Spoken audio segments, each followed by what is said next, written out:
safety equipment, and I'm a member of Tools and Hardware Dealers Association.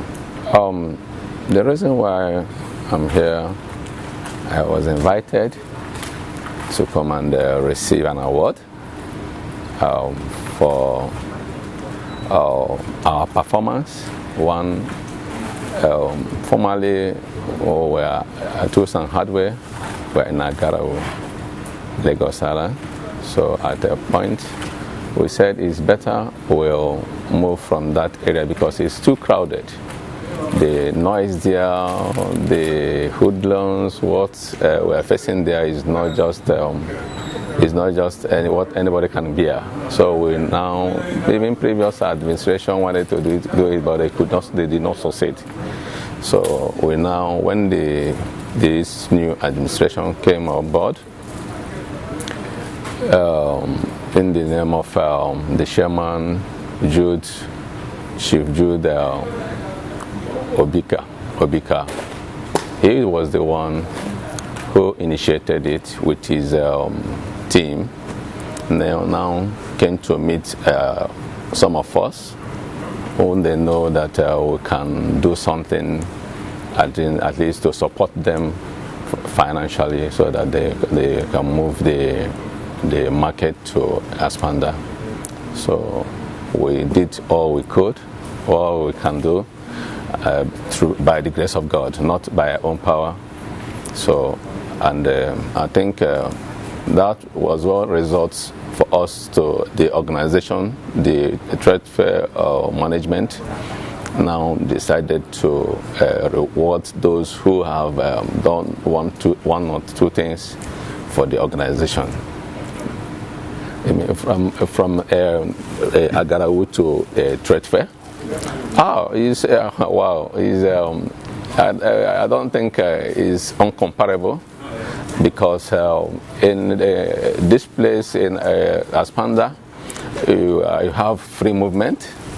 It is very close to border. People from Cotonou, Lome, Ghana can come easily. But before like that Agarawu area, before they enter Lagos Island, they do face a whole lot of challenges.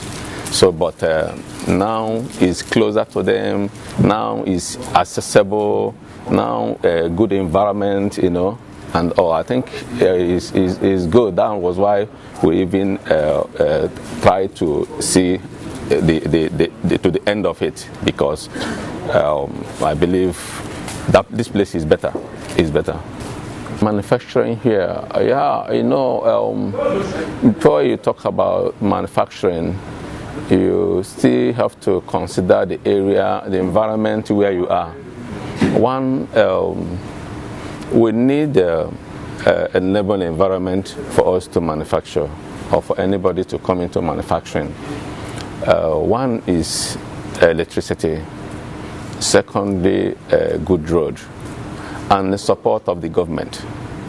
You can't just come up to say you want to start up something or start in producing without checking what will be the cost, the end cost. So before you be able to sell to the end users who will be patronizing you.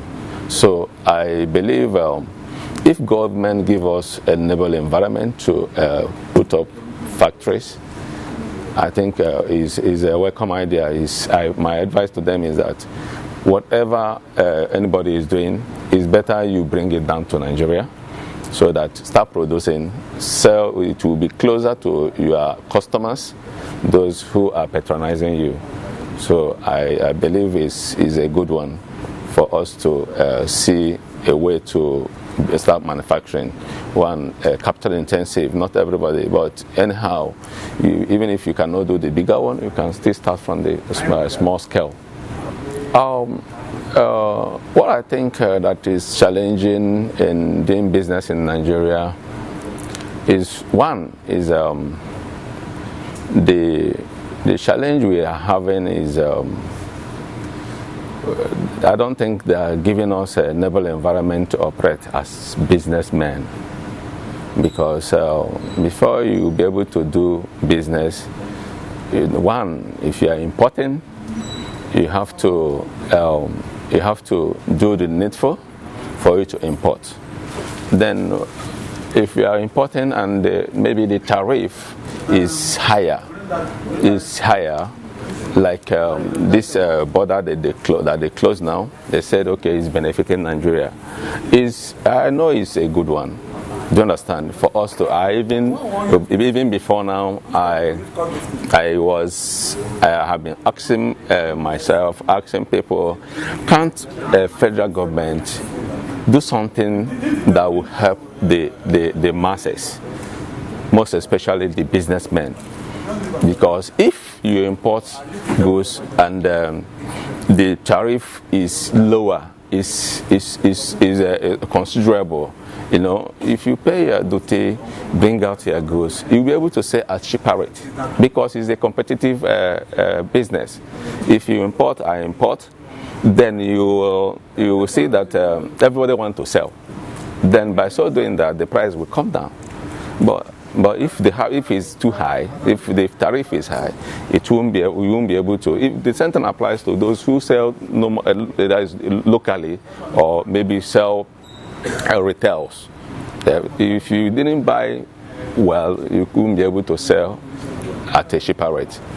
Well, I thank God for today, and my advice to people is that not everybody has started this big. I started from the scratch as well, and I believe that whatever I am today is God that made me. It is by the grace of God. What you need is consistent, just being there always, then struggling to see how you can achieve your goal. And when you do that, sky will be your limit. There was a time when I started importing safety. I now said, okay, I know safety is not all that, people don't know it like that. Then, but when I started, I started with going to trade fairs, international trade fair, Lagos trade fair. Sometimes I do kind of carnival. Sometimes I do something like carnival, me and my staff. We have to move around the trade fair, trying to advertise our product. Do you understand? We did that here in Lagos, Enugu, Port Harcourt, Abuja. You know, these are the things you do to boost your business. Do you understand? So that my advice to them is, whatever you are doing, you have to struggle and make sure you never leave any stone unturned. Struggling is just for you to get money to eat, but wealth comes from God. He's the only one who can make you what you are. If you struggle to maybe to do one or two things, it is God who will now perfect it, so that you will see your handwork and you will reap what you have sowed with your good will, not by a dubious way. If you put your hands straight and believe in God. There's this, he said in Psalm 91 that for those who love him, that if they call him, he will answer them. If they're in trouble, he will be with them. He will rescue them and honor them. He will reward them with long life. He said he will save them, for those who love him and cherish him as God. So that, I think, if everybody keep to that word, that person will be a successful businessman or successful in life.